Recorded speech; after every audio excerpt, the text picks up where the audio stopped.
Yeah, plenty people told me that I won't amount to shit. Now the amount of time I save probably think it's counterfeit.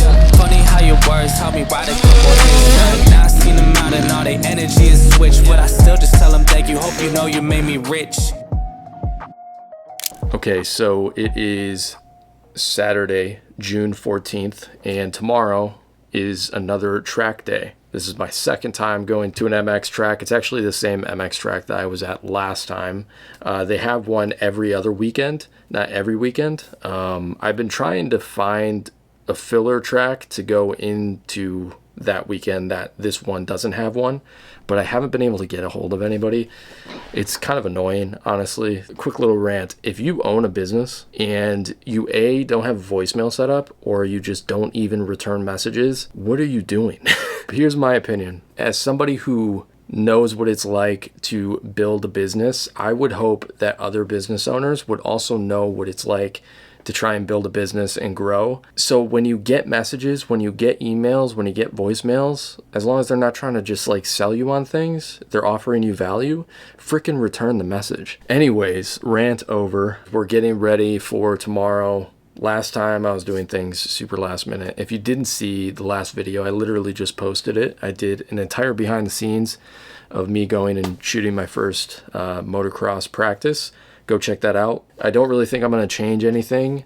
I think everything worked out really well. I ended up using my small shoulder bag, which worked out perfectly.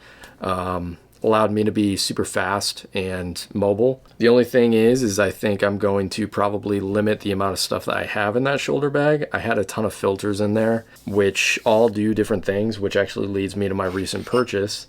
I actually picked up the Peter McKinnon Gold Mist variable polarizer filter, sort of to just knock out all the other filters that I carry around. This is going to do multiple things for me. So I have a 77mm, which is on my camera right now, and then I've got the big 95mm, which is for the Sigma 150-600. Anyways, enough of that. We're just gonna get things ready and wait till tomorrow. So let's do it. Okay, so I had this idea for today.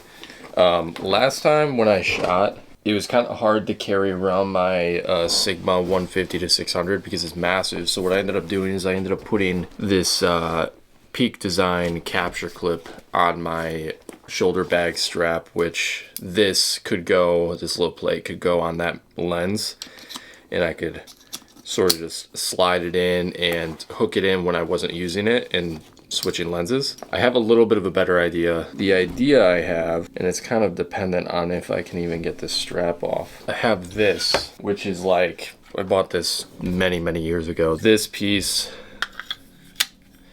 slides in here, and you take it out. But this piece alone, I could thread that to the back of this lens, and we could do that. Hopefully I don't screw this thing up, then I can't get back together. That.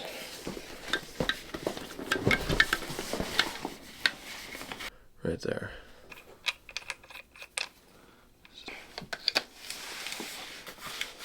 And boom, here we go. I like that.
Hardest part about this is anticipating where the biker is going to be at, because some of these jumps are covering the background, so I can't see them coming. So I just have to be fast to react. Like if I'm aiming straight down the middle of the jump and they jump a little bit more to the right, I gotta be like quick to move. It's just it's a learning experience. Both sides, switched up out of blue, yeah, she played both sides. Club from door to door, trying to change her life. Nah, you still that. I can tell just by the way you talk, yeah, you do this often. I just you know what to do, just by the way you are. Tell me any problem, no, I can solve it. Fuck the post, cut to the match, yeah, like Michael Jordan. Both sides, yeah, switch up out of tomorrow, you won't need him. Yeah, he only talking dollars, you gon' see, oh no. Her stain on her lips just like a demon. She got a dragon on her back, don't catch her breathing. Yeah, oh God, gotta keep that 40 just in case. She ballin' like a lamb, nothing pretty but her face, oh God. Got Louis V around the way, he wrapped around her finger. Both sides, switched up out of blue, yeah, she played both sides. Club from door to door, tryna change her life. Nah, you still that. I can tell just by the way you talk, yeah, you do this often. I just you know what to do, just by the way you are. Tell me any problem, no, I can solve it. Fuck the post, cut to the match, yeah, like Michael Jordan. Both sides.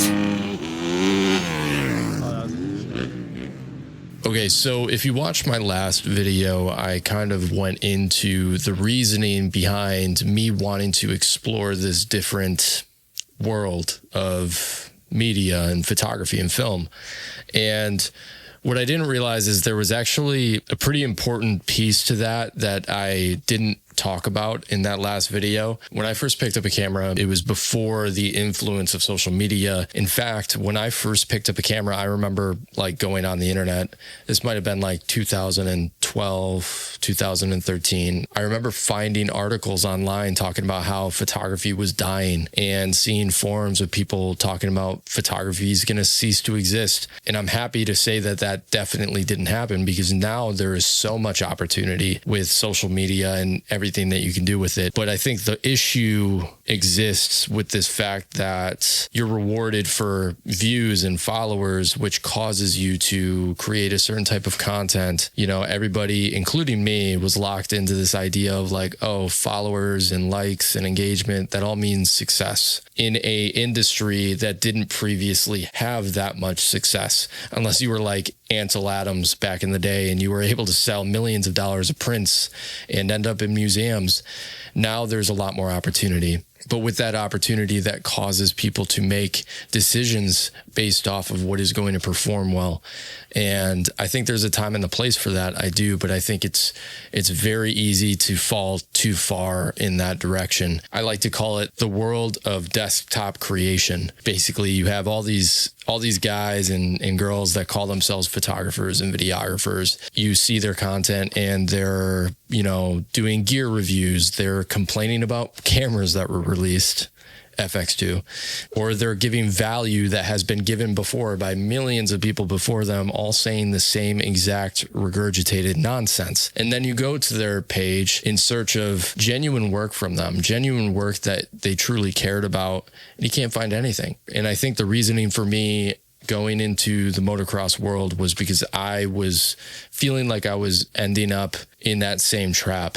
I didn't really know what I wanted to do, so the only right next step seemed to be, let's just chase building a following and chase the engagement. So then next thing you know, I'm creating all these videos sitting at my desk, but then I'm like, man, the last time I actually filmed anything, gone outside of my apartment, was like 6 months ago. I just kind of realized there was something very wrong with that. And I really needed something to like attach myself to focus on, to just worry about creating. I think it's been helping me connect with that creative brain that I once had that wasn't so bogged down by what everyone else was doing.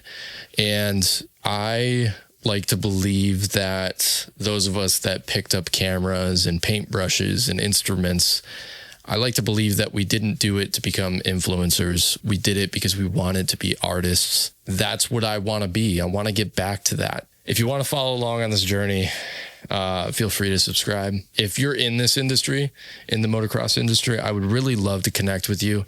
I'm trying to, make connections in this industry. And if you have advice, feel free to leave it down below or shoot me a message on Instagram or something like that. And yeah, that's it.